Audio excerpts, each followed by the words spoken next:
Surprise IT costs can derail more than your budget. A server crash, failed legacy software, or an emergency support invoice can quickly turn technology into a business risk.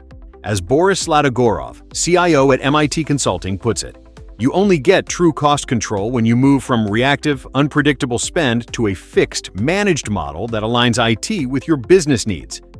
That is the core issue with managed IT services pricing. If your costs depend on emergencies, hourly support, and unclear contracts, planning becomes guesswork.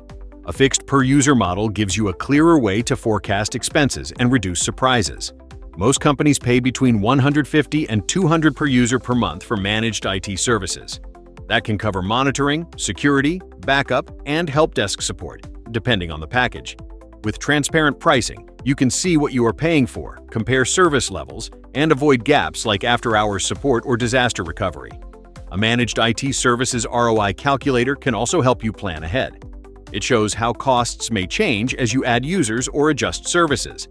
That gives finance and operations teams a clearer view of IT spend, so decisions are based on real numbers instead of rough estimates.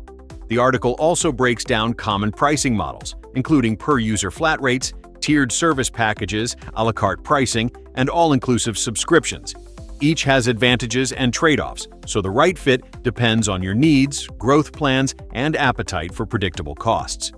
For Canadian SMBs, MIT Consulting offers one accountable partner for infrastructure, cybersecurity, help desk, and compliance.